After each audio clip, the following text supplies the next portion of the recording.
Dando sequência na nossa programação, vamos convidar agora ao palco o diretor financeiro do IFL-BH, Ademar Lara, para abrir o painel Agenda da Liberdade.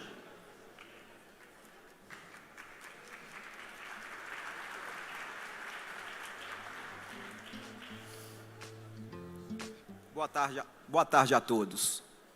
Em 2002, um grupo de economistas lançou um documento chamado A Agenda Perdida. Já naquela época, foi identificado que o alto grau de intervencionismo do Estado na economia era a causa preponderante de seu baixo crescimento. A produtividade da economia era baixa. Os investimentos não atingiam o volume necessário, pois boa parte dos recursos poupados pela sociedade eram consumidos pelo Estado, e, em sua maioria, para financiar seu aparato. Por sua vez, a infraestrutura essencial para o desenvolvimento do país não era criada. Não haviam recursos públicos disponíveis, o marco regulatório existente afastava investimentos privados no setor e as altas taxas de juros oferecidas pelo governo ao mercado para financiar seus déficits inibiam qualquer outro investimento de maior risco e longo prazo. Dentre as receitas propostas por estes economistas em 2002 estão a reforma tributária e trabalhista, integração com o comércio mundial e diminuição das políticas protecionistas, expansão do crédito como percentual do PIB pelo setor privado e não através de bancos públicos, fortalecimento e incentivo de políticas macroeconômicas responsáveis e a reforma da Previdência e administrativa do Estado. Infelizmente, de 2002 até hoje, o que se viu na maioria das vezes foi políticas opostas às receitas desta agenda. Gastos desenfreados com a máquina, a escalada do endividamento público e deterioração completa das contas do governo. Políticas macroeconômicas esdrúxulas, como a nova matriz econômica, e um protecionismo anacrônico para as eternas indústrias nascentes. Algumas reformas propostas pela agenda de 2002 já começaram a ser implantadas. A trabalhista já foi aprovada, a Previdência está na iminência de aprovação pelo Senado e a Lei da Liberdade Econômica acaba de ser sancionada pelo Presidente da República. Porém, outras tantas ainda necessitam de implantação para que o Brasil encontre o caminho para a prosperidade. Para engrandecer o debate e compor este painel, convido Carlos Alberto Primo Braga, economista e professor associado da Fundação Dom Cabral, Daniela Medioli, vice-presidente executiva do Grupo SADA, Fernando Schuller, cientista político, professor do INSPER em São Paulo e colunista da Folha de São Paulo. E para mediar o debate, Bernardo Franqueira, membro honorário do IFL-BH.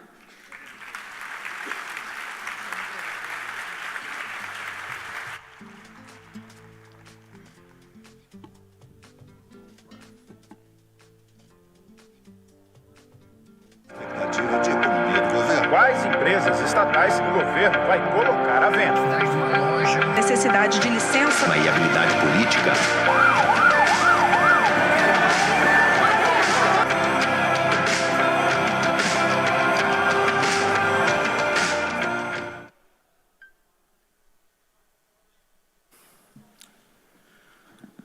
Boa tarde, é um prazer estar aqui com vocês. Eu tenho que dizer que hoje foi um dia particularmente difícil para mim. Eu estou muito deprimido porque eu estou vindo de Paracatu de Baixo, onde o Conselho Internacional da Fundação Dom Cabral teve um encontro com as pessoas atingidas pelo evento, pelo desastre da Samarco, né? Então, eu estou meio deprimido. Isso talvez afete a minha avaliação de cenários que eu vou dividir com vocês. Mas o moral da história, eu passei os últimos 30 anos fora do Brasil, a maior parte desse tempo como funcionário do Banco Mundial. A minha última posição era o diretor da Europa do Banco Mundial. E alguns anos atrás, 2001, eu estava num jantar com o meu chefe, na época, o presidente do Banco Mundial, o Jim Wolfensohn, e a pessoa que falou durante o jantar era o ex-primeiro-ministro da Inglaterra, o John Major. E ele contou a seguinte história. No início dos anos 90, ele foi à Rússia e se encontrou com o presidente, na época da Rússia, o Boris Yeltsin. E ele perguntou para o Boris Yeltsin, em uma palavra, qual é a situação da economia russa? E o Boris Yeltsin, no inglês macarrônico dele, disse, good. O John Major ficou meio assustado, porque sabia que era um desastre generalizado, perguntou em 2 palavras. E o Boris Yeltsin disse, not good. Essa é mais ou menos a minha mensagem sobre a situação atual da economia brasileira. Eu não sei se vocês estão vendo os slides, eu estou vendo aqui, mas nós estamos vivendo num mundo em transição. Se eu estivesse falando aqui no início dos anos 90, em termos sob expectativas de conflito na economia mundial, havia uma visão extremamente otimista com o final da Guerra Fria, o colapso da União Soviética. No entanto, desde então, nós vimos que havia um otimismo exagerado, seja a situação do Oriente Médio, seja a Rússia retomando a Crimeia, etc. Havia também uma atitude otimista com relação ao impacto da globalização na economia mundial e a expectativa de que haveria uma crescente liberalização do comércio internacional. No entanto, o que a gente vê hoje é, em várias economias, particularmente na economia americana, retomada de medidas protecionistas.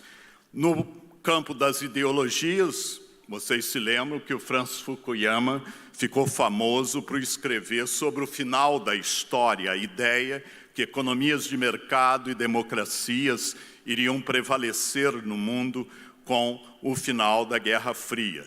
Nós estamos bem distantes disso e, na realidade, muitos países hoje olham para sistemas autocráticos, seja o que está acontecendo na Rússia, na Turquia e, obviamente, na China. E, além disso, toda a estrutura internacional de governança hoje está em xeque, né?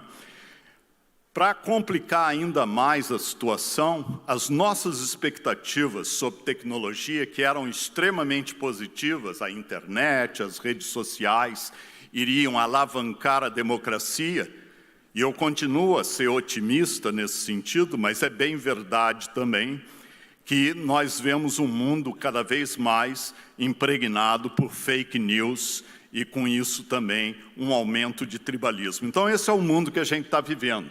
É um mundo também em que nunca se viu uma transição econômica tão dramática. Se vocês olharem onde estava,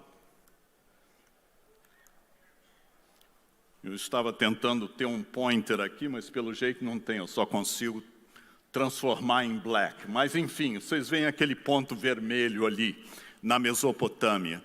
Isso era o centro de gravidade da economia mundial quando Jesus Cristo nasceu. Gradualmente, o centro de gravidade da economia mundial foi em direção ao oeste. Ao final da Segunda Guerra Mundial, estava praticamente na América do Norte. Afinal de contas, os Estados Unidos, sozinho, era cerca de 40% do PIB mundial. Reconstrução da Europa, reconstrução do Japão, começa a migrar em direção ao leste de novo.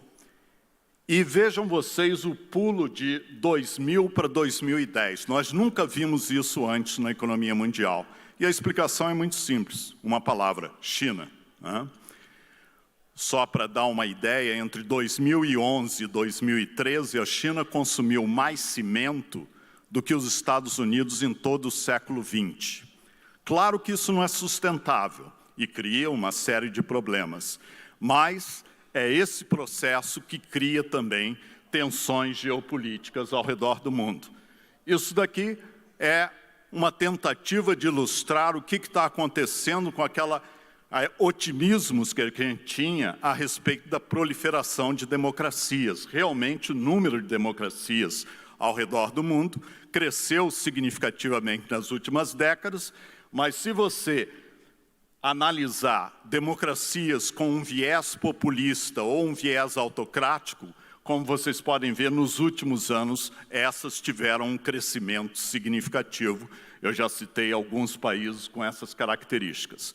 Agora, onde que está a situação brasileira hoje? Vocês ouviram no painel anterior detalhes a respeito da situação política, nós vamos ouvir mais nesse painel, eu não vou adentrar isso. Mas o moral da história é o seguinte: o que vocês veem aqui? Tem gente que olha para essa imagem e vê uma jovem senhora. E tem gente que olha para essa imagem e vê uma velha senhora. Quem não conseguiu ver nenhuma das duas, não se preocupe. Mas, obviamente, é uma questão que, dependendo da perspectiva com que a gente olha para a economia brasileira hoje, você pode ser otimista em termos de passos importantes que vêm sendo tomados, ou pessimista em termos dos desafios estruturais que ainda enfrentamos.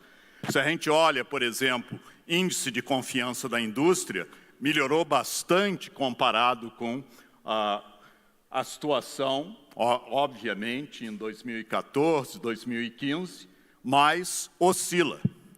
É interessante notar que, no entanto, a indústria, de uma maneira geral, vê os próximos 6 meses de uma forma positiva. É um bom sinal em termos de recuperação de confiança. Isso daqui é olhando, por exemplo, o que está acontecendo com os CDS, que são basicamente um seguro para a dívida brasileira do ponto de vista internacional. Eu fui, durante vários anos, o diretor de dívida do Banco Mundial. E eu posso dizer para vocês, nesse momento, o Brasil está muito bem avaliado em termos relativos. Nós estamos, por exemplo, mais bem avaliados. O custo do seguro para um eventual calote da dívida brasileira é menor do que o da Itália. A Itália tem mais risco do que o Brasil nesse momento. Então, essa também é uma evolução positiva. Mas, infelizmente, o cenário internacional, nesse momento, está variando de uma forma negativa. Essas são as expectativas de crescimento para esse ano e nos últimos anos, a partir das estimativas do FMI, né? Eu gosto muito do que o John Kenneth Galbraith, um economista canadense, já falecido, professor de Harvard, costumava dizer que economista só faz previsão para dar credibilidade à astrologia. Mas, se vocês olharem qualquer uma das organizações internacionais, seja o Banco Mundial, seja a OCDE, seja o FMI, os números são parecidos. Na realidade, a OCDE, nessa semana passada, liberou uma reavaliação da taxa de crescimento. E eles estão apostando em 2,9% para esse ano. É a taxa mais baixa de crescimento desde a crise financeira global. E nós temos já várias economias chaves, seja a Argentina, seja a Turquia, seja a Alemanha, em recessão ou desacelerando significativamente, como é o caso, por exemplo, da China e da Coreia do Sul. E também já vemos isso começando a afetar os Estados Unidos. Então, as notícias nesse sentido não são boas. Se a gente olha o mercado internacional de títulos e particularmente o mercado financeiro americano, vocês podem ver que nós estamos enfrentando o que se chama inversão da curva de taxa de juros dos títulos norte-americanos. E por que isso é relevante? Porque, no final das contas, essa indicação sugere que a expectativa de crescimento do consumo na economia americana no futuro vai ser menor do que o crescimento de consumo hoje. E toda vez que isso acontece, tipicamente é sucedido por uma recessão. Não estou dizendo que uma recessão vai acontecer, mas certamente é um indicador de fragilidade no sistema financeiro norte-americano, que tem implicações para todo mundo, e que se houver um choque exógeno, e nós vimos na semana passada um bom exemplo de choque exógeno, com o ataque às refinarias na Arábia Saudita, que obviamente essa situação pode se complicar ainda mais. Então, essa é uma figura preocupante.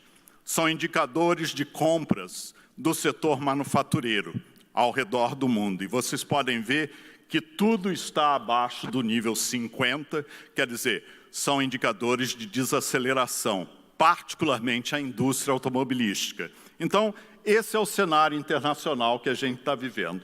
No caso do Brasil, vocês conhecem melhor do que eu quais são os grandes desafios, seja a questão da saúde, da educação, do emprego, da segurança, da corrupção. Mas eu gostaria de chamar a atenção para um aspecto, que é o que eu chamo o viés da sobrevivência. Esse é um economista romeno que, antes da Segunda Guerra Mundial, fugiu, emigrou para os Estados Unidos, de origem judaica. Ele saiu do que na época era ainda controlado pela Áustria e foi para os Estados Unidos, um matemático brilhante. E ele passou a ajudar o setor de defesa dos Estados Unidos durante a Segunda Guerra, avaliando o que acontecia com os bombardeiros americanos que atacavam as posições nazistas na Europa. E eles tinham informações sobre onde os bombardeiros eram atingidos. Então o time começou a fazer recomendações, a colocar uma blindagem maior, onde havia um número maior de tiros. Ele analisou os dados e falou, não, o que a gente tem que avaliar é exatamente os aviões que não voltaram. Esses aviões voltaram, embora atingidos. E foi aí exatamente que surgiu a tese do viés da sobrevivência. E nesse sentido eles fizeram a análise, colocando muito mais esforço na defesa do cockpit, que era tipicamente onde os aviões que não voltavam eram atingidos, embora eles não tivessem os dados. No caso brasileiro, o que a gente esquece de falar é a questão da produtividade. Isso é o que aconteceu com a produtividade na economia brasileira durante o período 2003-2014. Como vocês podem ver, cresceu muito abaixo do salário médio real e do salário mínimo real. Isso é muito bom para a distribuição de renda, mas inevitavelmente é uma trajetória que não é sustentável. Então, é exatamente esse problema que a gente vai ter que resolver se é que nós vamos atacar esse diagnóstico básico, que é uma situação de obesidade do setor público, e para isso a gente tem que resolver a situação de desequilíbrio fiscal, a anemia do setor privado, particularmente a baixa produtividade e a questão de níveis inadequados de investimento, e por último, o que foi discutido anteriormente, de certa forma, a extrema fragmentação política que nós temos, que naturalmente dificulta avançar esses processos de reformas estruturais.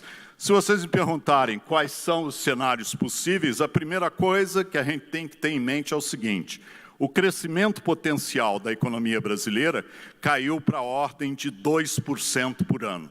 Muito provavelmente é o que a gente vai ver em 2020, bem melhor que o 0,8 desse ano, mas nenhuma maravilha. Para a gente voltar ao nível de cerca de 4% de crescimento ao ano, nós teremos realmente de ter uma revolução em termos de níveis de investimento e de produtividade na economia brasileira. Os cenários externos, como eu já disse, não nos ajudam muito nesse momento. De particular preocupação é a possibilidade de um hard land, de uma aterrissagem forçada na economia chinesa, que certamente vai afetar os preços de commodities, e se a recessão argentina perdura. Isso seria uma tempestade perfeita se a gente vê os países industrializados continuando numa situação de estagnação secular. Agora, se vocês me perguntarem, muito provavelmente a gente vai estar ali no cenário 3, que eu chamo de MOS, More of the Same Stuff. Quer dizer, a Argentina vai continuar com dificuldades, mas a China desacelera sem uma crise financeira. Obviamente, a gente gostaria de estar lá na posição 4. Muito difícil esperar que isso aconteça nos próximos anos. No caso da China, por exemplo, uma situação ótima para quem quer comprar imóveis. 22% das novas propriedades na China hoje estão desocupadas, né? E o endividamento chinês hoje já tem um nível de leverage, de alavancagem, de cerca de 3 vezes o PIB. Isso é um sinal preocupante. No caso argentino, não preciso elaborar, mas se a chapa Fernandes-Kirchner voltar, certamente a probabilidade de um aumento da recessão e, eventualmente, até um novo calote na dívida é uma realidade preocupante para o Brasil, com implicações particularmente para as nossas exportações de manufaturados. Então, nós estamos ali, em termos de crescimento econômico e governança política, na posição 3.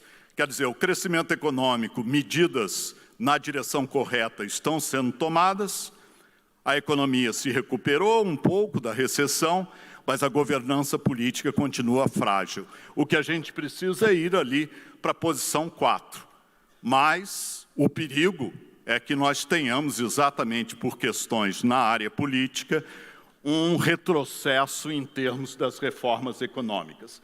Aqui é simplesmente uma análise de alguns possíveis impactos, alguns deles como um choque do petróleo, que nós já vimos está acontecendo com alta probabilidade e que no curto prazo tem um impacto negativo sobre a economia mundial e também sobre o Brasil. A médio prazo pode ser até positivo para o Brasil. Conflitos geopolíticos, a questão da China e por aí afora, como, por exemplo, a reforma da Previdência, se ela for muito mais desidratada do que parece ser o caso no momento. Então, esses são alguns das questões que a gente tem que prestar atenção. Voltando à importância da produtividade, é uma questão simplesmente matemática, porque, no final das contas, o crescimento do PIB do país é uma combinação do crescimento populacional e do crescimento da produtividade, de uma forma simplificada. Se tem uma coisa que a gente sabe com certeza, é que, em termos demográficos, o Brasil vai crescer na próxima década algo da ordem de 0,6%.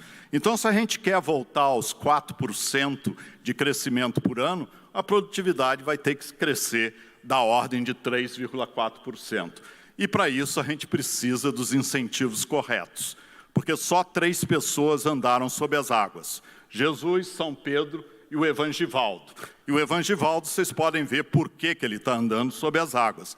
Você precisa de liberalização comercial, você precisa de uma reforma tributária decente, desburocratização. Isso é uma condição necessária para a gente ter aumentos de produtividade. Bem, vocês vão ter acesso a esses slides e nesse daqui foi cortada a última palavra que aparece ali, que não está aparecendo no slide, é a questão da liderança, porque isso é fundamental.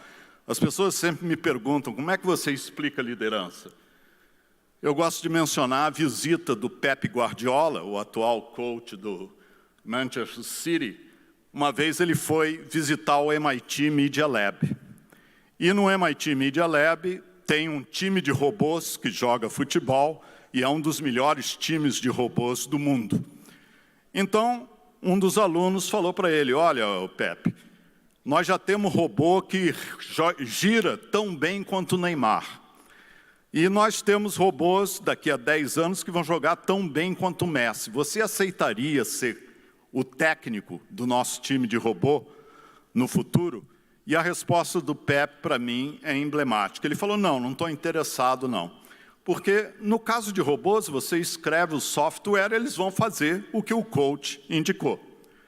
No caso de times, no caso de empresas, no caso de um país, você tem que vender uma visão de futuro que as pessoas comprem e realmente implementem baseadas na sua visão. Esse é um grande desafio para o Brasil. Eu gosto muito dessa placa, é uma placa de uma estação meteorológica na Noruega, que diz o seguinte: teoria é quando você entende tudo, mas nada funciona. Prática é quando tudo funciona, mas ninguém entende o porquê. Nessa estação, teoria e prática estão unidas, de forma que nada funciona e ninguém sabe o porquê.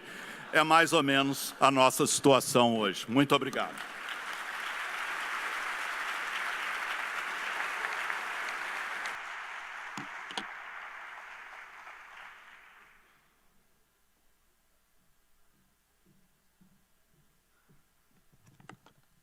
Boa noite a todos. Bom, Paulo Guedes está quase chegando, a gente promete que ele vem. Eu vou ser breve. Em primeiro lugar, eu gostaria de agradecer o Instituto de Formação de Líderes de Belo Horizonte. Para mim é uma honra estar aqui hoje, até porque eu me formei no Instituto.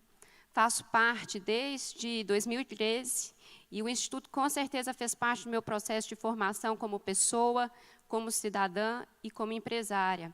Eu falo principalmente como cidadã, porque ele me ajudou a ter clareza e me deu repertório para entender que os valores da liberdade são, de fato, os mais importantes para que a gente consiga chegar no modelo de desenvolvimento econômico e social sustentável para o nosso país. Bom, me deram a tarefa de falar para vocês um pouco sobre a visão dos empresários.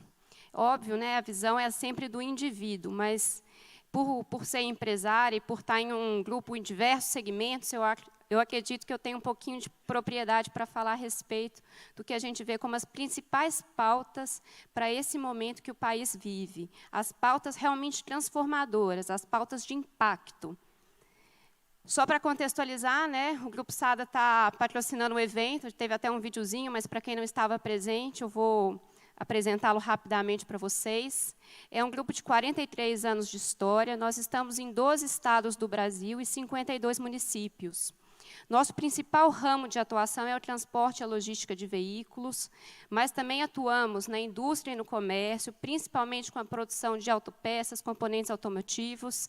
Temos um segmento de serviços, um grupo de concessionárias, um grupo de mídia, responsável aí pela publicação dos principais jornais impressos de Minas Gerais. Temos um portal de notícias, uma rádio recém-inaugurada, aí nossa filhinha mais nova, tem pouco mais de um ano.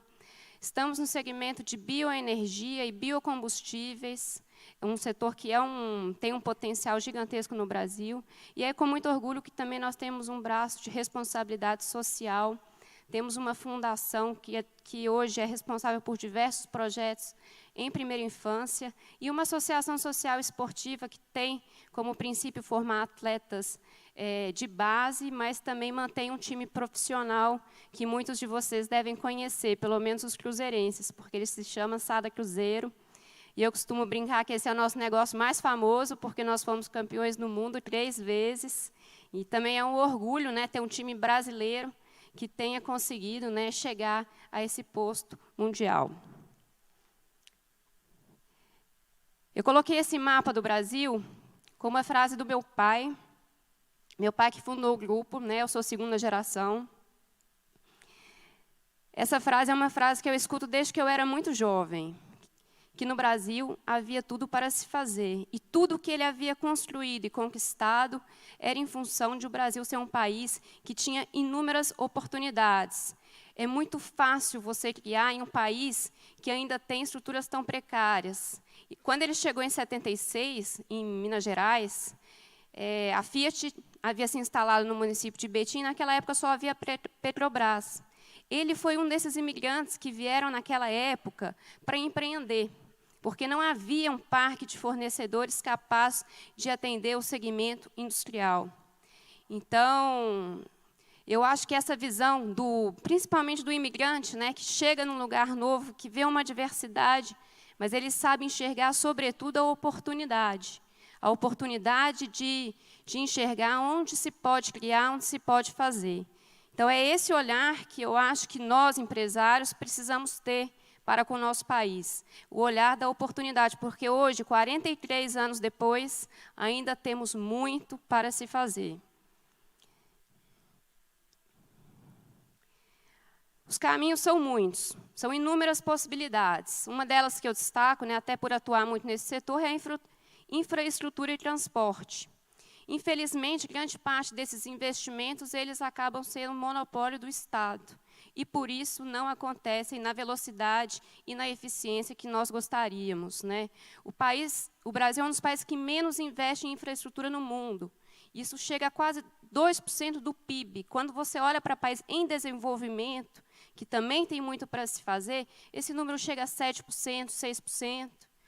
E, por atuar na logística, né, a gente sabe que essa infraestrutura precária ela acaba representando um custo, um ônus muito grande para toda a produção e para os serviços brasileiros, né? Chega a representar algo em torno de 15% dos custos logísticos.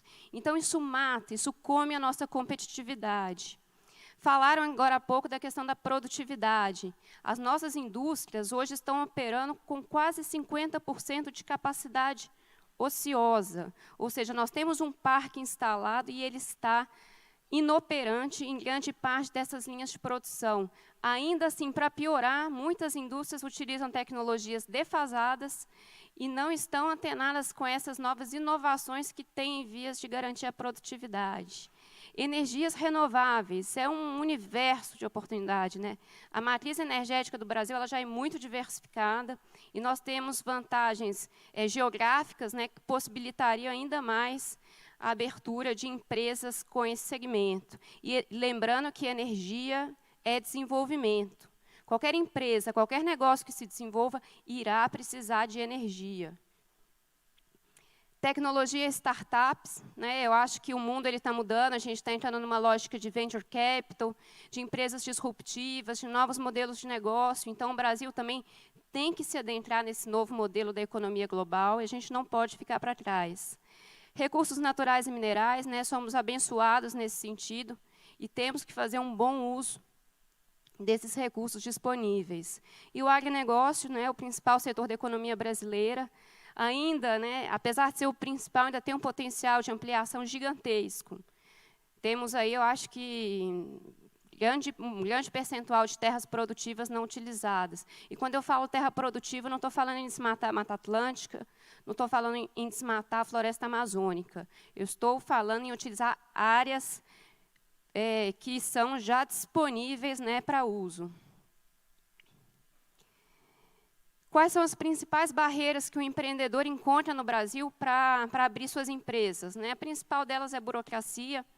Também não vou me alongar muito, porque muitos já falaram sobre isso aqui. O corporativismo, né, as instituições se apropriando aí da sua influência para garantir interesses próprios, não interesses difusos, como o Schuller falou.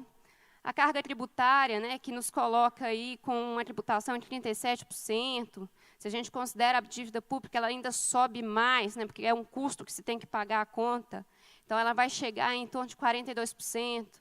Essa carga tributária é uma carga tributária de países extremamente desenvolvidos. Você vai comparar o Brasil com a Suécia. Então, não faz sentido o Brasil ter uma carga tributária tão elevada e ser tão ineficiente para prover os serviços públicos. Então, isso é uma prova de que o Estado não tem sido capaz de garantir esse estado de welfare que falaram, de bem-estar social. Então, o modelo da social-democracia, ele fracassou. Ele fracassou. Porque, apesar da gente ter uma carga tributária super elevada, o Estado ele tem uma dívida pública gigantesca, que chega a quase 100% do PIB, e ele não provém serviços com qualidade.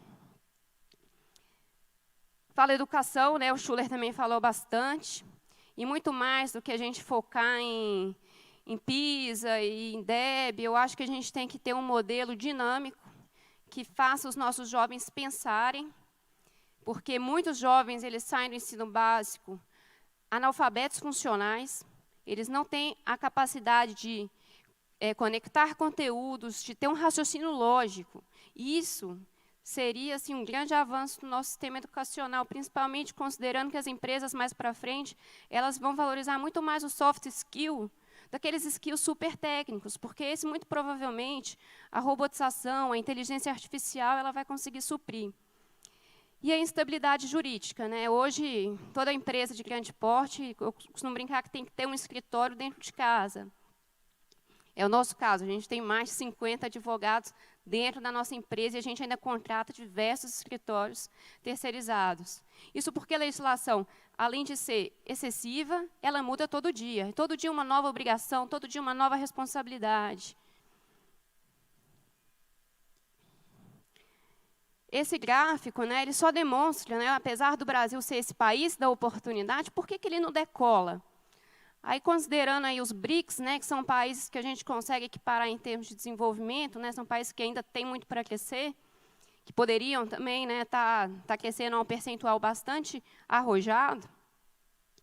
Vocês podem perceber que o PIB do Brasil, nesses últimos 15 anos, ele foi muito tímido, né, inclusive tivemos um período aí de recessão e um crescimento muito pequeno comparado com o crescimento da economia global.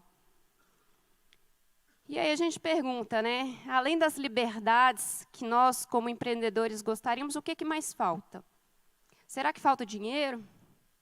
Será que falta vontade? E dinheiro é interessante falar, porque a gente está num momento também ímpar da economia, né, porque a taxa de juros caindo, esse acaba sendo um estímulo para grande parte dos investidores levarem os seus investimentos direto na economia real. Então, assim, você tem uma taxa de 5%, é muito mais negócio, você tem um negócio capaz de gerar uma rentabilidade maior. Então, é um período que a gente pode, sim, contar com recurso. Só que o que está faltando? O que está faltando, então? E aí, assim, nessas rodas de empresários, nos círculos que a gente frequenta, um dos fatores que a gente mais escuta é a tal crise de confiança. E eu confesso que eu sou muito otimista nesse momento da economia, né? Eu acho que a gente tem, sim, motivos para se preocupar, para ter dúvidas, mas eu acho que naquilo que é mais importante, eu vejo um otimismo para empreender no Brasil. Muito porque, e eu falo, quem que é o principal motivo de gerar confiança? Esse cara aqui. E toda a sua equipe, né? Achei que ele já ia ter chegado, que eu ia fazer meu filme, mas ainda não, mas o Paulo Webel está aí, então já você conta para ele. Achei que eu ia fazer meu filme, mas eu falo assim, como empreendedora, o que eu vejo de mais importante acontecendo nesse cenário da economia e na política brasileira? Eu vejo uma equipe econômica realmente disposta a enfrentar as principais necessidades do Brasil. É um ministério que bate no peito e chama a responsabilidade para si. Essas pautas são difíceis, mas são extremamente necessárias para o desenvolvimento do nosso país.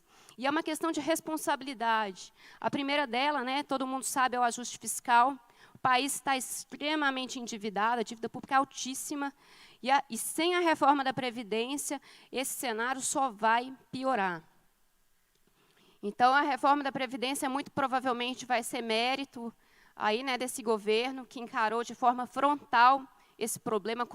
E essa é uma reforma que tem um custo político elevado, não só essa, muitas outras que eu vou falar, tem um custo político elevado, mas eles estão enfrentando.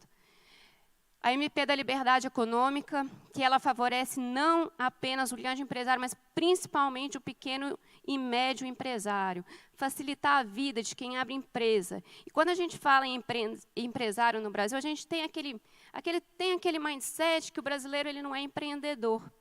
Mas quando a gente olha os números, né, grande parte da população brasileira empreende. Eu cheguei a ler números e pesquisas, chegam a falar em 50 milhões de empresários. E isso, assim, considerando principalmente o microempreendedor, e muitos ainda estão na informalidade. A vida dessas pessoas vai facilitar muito, muito, porque vai ser mais fácil abrir empresa, vai ser mais fácil controlar a empresa. As privatizações, o Estado provou nos últimos anos que ele é um péssimo gestor de empresas. Os mecanismos que vão ser utilizados, igual quem falou, pode não ser uma privatização total, pode ser uma concessão, pode ser uma PPP, que seja qualquer coisa, mas coloque a iniciativa privada ali dentro e faça uma gestão eficiente dessas empresas.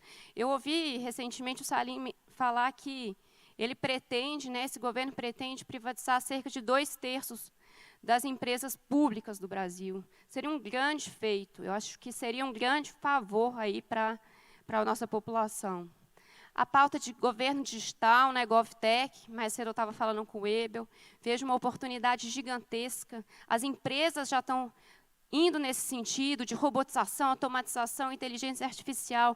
E o Estado, né, que é aquele órgão mais moroso, burocrático, pesado, ele conseguiria ter uma economia brutal na prestação de serviço público e facilitaria muito a vida do empreendedor.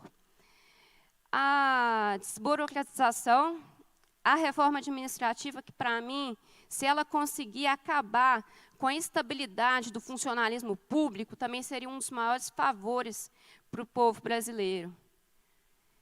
E o combate à corrupção. Eu costumo falar porque nada muda mais uma sociedade do que a força do exemplo. Infelizmente, muitos empresários a gente tem como exemplo de corrupção. Empresários que acabam se aliando à máquina pública para corromper o próprio sistema e tirar vantagem. E tantos políticos, né? Então, são duas classes que elas são mal vistas. O político e o empresário não deveriam ser. O político é um ato de cidadania, doar seu tempo, doar sua capacidade para trabalhar em prol da nação. E o empresário apostar todos os seus recursos, sua energia. E ser empresário no Brasil, gente, diferente de outros lugares do mundo, quando você empreende, se você quebra no Brasil, é muito difícil você reerguer, porque você não tem apoio, você muito provavelmente vai ficar com seu nome sujo para o resto da sua vida. Se bobear, até seus filhos vão ficar. Você não vai conseguir ter um bem em seu nome. Então, empreender no Brasil é um ato de coragem e, principalmente, de resiliência. Isso é o que gera confiança, né? E falei para vocês da corrupção. Agora, vamos parar um pouco para olhar por que o empresário está tão desconfiado, está tão inseguro em termos de empreender. O que destrói confiança? Essa foto aí, eu acho que ela é bem icônica, né? Essa foto aí, infelizmente, é parte da realidade brasileira. A corrupção, e não adianta a gente achar porque teve a Lava Jato que a corrupção acabou, a corrupção ainda está longe de acabar, mas nós precisamos apoiar todas as iniciativas que tenham como propósito acabar a corrupção, e uma delas também é acabar com a impunidade. Uma foto do foro privilegiado, que também já era uma lei que já devia estar em pleno vigor. Falamos de pós-verdades, né? Eu fiquei até surpresa, não sabia dessa lei da fake news, mas se ela fosse sancionada, a gente teria um problema, porque todo mundo ia ser preso. Todo mundo aqui já com certeza todo mundo aqui já divulgou alguma notícia inverídica, porque a gente já não tem mais controle sobre a notícia, e isso é o mundo da pós-verdade. Você já não sabe mais as fontes, você já não sabe mais a veracidade. Hoje é muito fácil transmitir conteúdo e informação. O difícil é a gente controlar qual a veracidade daquele conteúdo. E assim as informações se espalham, e a gente perde o controle sobre elas, e infelizmente isso acaba gerando uma onda de descontentamento e uma onda de insegurança, porque a gente já não sabe mais o que é certo, o que é errado. Isso é um grande desafio que os governos têm, lidar com a sua área de comunicação. O Márcio Coimbra falou um pouquinho da polarização política, e achei genial quando ele falou o efeito do pêndulo. O Bolsonaro ele falou muito, né, durante a campanha, na proposta de unir o Brasil, que o PT criava muito essa dicotomia, uma espécie de maniqueísmo, tem um lado bom e tem um lado ruim. Mas, na verdade, nesse início de governo, a gente percebe que essa polarização ela ainda continua. E algumas posturas mais autoritárias, mais extremistas, algumas declarações, elas acabam reforçando essa dicotomia. Podem ser até com pautas que não sejam tão relevantes, mas são pautas que inflamam a população. São pautas que inflamam e você não consegue criar o caminho do meio, que o Márcio falou. E o caminho do meio, para a política, historicamente, sempre foi o melhor caminho. Porque a gente tem que dialogar com vários públicos, e o país é extremamente diverso, a gente tem uma população muito heterogênea. Então, não adianta vir com o discurso extremista. O discurso extremista, ele mais piora a nossa situação do que o contrário, porque ele reforça a outra parte. Ele reforça a outra parte. E se cair, se o governo cair, a primeira queda, isso aí vai ser muito mais atacado. Então, assim, eu sou uma pessoa que preza muito a ponderação e eu gostaria muito de ver esse governo também tendo uma postura mais ponderada. Esse é um efeito que eu acho que ele causa um desconforto em toda a sociedade, né? Desemprego. A gente tem mais de 12 milhões de desempregados. Isso é muito em função da recessão, né, econômica que o país viveu nos últimos anos, mas o desemprego ele deixa a população meio dopada, né? Não só o desemprego, mas também o desalento, quando a pessoa está tão desconfiada, está tão sem energia, né, sem fé que as coisas vão virar, que ele já nem mais procura emprego. Então, isso aí é uma situação que a gente precisa reverter. E eu falo que o desemprego ele nasceu muito da recessão econômica, mas a gente ainda tem que encarar um desemprego que vai crescer muito em função das novas tecnologias. E a gente precisa preparar a nossa população para isso, para os novos papéis. Educação, já falei um pouquinho, né? Assim, acho que qualquer receita que a gente vai fazer tem que passar pela educação. A gente precisa preparar os nossos jovens para o futuro. E não é um futuro simples. Nos próximos 10 anos, muito provavelmente, a gente não vai reconhecer o mundo daqui a 10 anos, de tantas mudanças, né? A maior revolução aí tecnológica que está para acontecer. Então, a educação é, sem dúvida, um caminho-chave. E aí não é só subir no PIB, não, é uma mudança estrutural. A gente precisa mudar o nosso modelo. E, às vezes, até ter a coragem de inserir na grade curricular básica conteúdos como cidadania, política, como educação financeira. Se a gente tivesse educação financeira no ensino fundamental, isso já geraria uma transformação gigantesca, porque grande parte da população empreende, só não sabe como. Não sabe como, não sabe conceitos básicos, o que é juros, o que é inflação, o que é a minha hora de trabalho, quanto vale a minha hora de trabalho, as pessoas não têm essa noção. Então, a matemática financeira, até entender minimamente como que funciona o sistema financeiro nacional, seria muito importante. Muito mais do que sociologia, filosofia. Olha que eu sou cientista social, eu deveria estar me defendendo. Mas não. Quis falar também sobre controvérsias no meio ambiente, porque esse é um assunto que ele toca muito também na esfera global. Né, a gente vê, agora vai ter a reunião do G7, encontro na ONU, e está todo mundo muito focado nas pautas de meio ambiente e de sustentabilidade. Dentro do liberalismo, eu sei que esse é um tema um pouco controverso. Eu, particularmente, me interesso muito pelas pautas de meio ambiente. O nosso grupo, felizmente, tem várias iniciativas.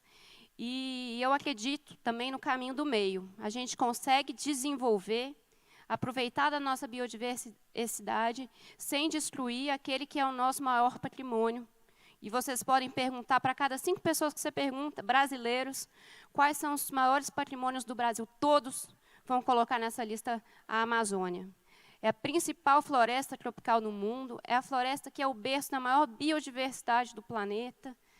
É terra ainda de diversos povos indígenas, possui uma das maiores bacias hidrográficas do mundo. É um lugar que a gente deveria estar explorando de diversas formas, mas não queimando. Não queimando, não destruindo para plantar soja, para colocar gado. O Brasil, felizmente, tem muita terra. Agora, eu falo controvérsia também porque, ao mesmo tempo que a Amazônia, esse debate sobre meio ambiente, ele levanta muito questionamento, né? As pessoas acabam se inflamando muito também. A legislação ambiental no Brasil, ela também ela é muito pesada e muitas vezes não faz sentido. São exigências totalmente descabidas, que elas encarecem o setor produtivo. Então, eu falo, no nosso grupo, a gente tem uma série de sanções, de restrições na parte de meio ambiente, é uma dificuldade, muitas vezes é um absurdo, muitas vezes eu estou lá para fazer para cultivar uma cana numa terra que já foi usada para soja, para gado, para várias coisas, aí eu preciso ter uma licença do IFAM, para saber se ele não é um sítio arqueológico, e aquilo demora 1 ano, e depois demora mais não sei o quê, e é tudo muito burocrático. Então, é uma pauta que deveria ser tratada e que gera também desconfiança. E, por último, e talvez mais importante, é o tamanho e a ineficiência do Estado. A gente está o fórum inteiro falando disso, não vou nem me alongar, porque isso qualquer liberal, qualquer pessoa que se interesse pelo liberalismo, sabe muito bem do que eu estou falando. Só para fechar mesmo, né, assim, continuo otimista, extremamente otimista. Acho que esse governo tem tudo, principalmente a coragem para fazer as mudanças que o país precisa. E eu sou muito pragmática, assim, às vezes eu falo, nem todas as pautas vão te agradar, mas aquilo que é importante, aquilo que é capaz de transformar o nosso país, esse governo está disposto a enfrentar. Agora, uma coisa que a gente não pode esquecer, como empresário, eu falo que o que me dá mais medo é o que vai acontecer aí daqui para frente no mundo. Já tem acontecido, né? Todo empresário hoje tem medo de ter o seu negócio disruptado. E o Brasil não é um país que tem fomentado muito práticas de inovação. E isso é um risco. É um risco de nós, empresários, ficarmos para trás. Ficarmos para trás porque a gente tem uma certa aversão ao risco. E no Brasil deveria ser o contrário, né? Assim, com tantos desafios, a gente deveria ter mais tranquilidade a errar, a empreender, a apostar. Então, eu acho que o mundo está mudando muito depressa e a gente precisa saber como que o Brasil vai se posicionar dentro desse novo cenário. Então, fica só essa reflexão para todos nós aí, para quem empreende, para quem quer empreender, ou para quem tem simplesmente um ato de cidadania que é contribuir com o nosso país. O que a gente pode fazer para inserir o Brasil dentro do século XXI com competitividade e com inovação? Com inovação, porque esse é um caminho sem volta. É um caminho sem volta. E tantos negócios que disruptaram em seus respectivos segmentos, hoje a gente já não consegue mais imaginar a vida sem eles. E o mundo vai mudar, e aí resta saber como que nós vamos nos posicionar. Muito obrigada.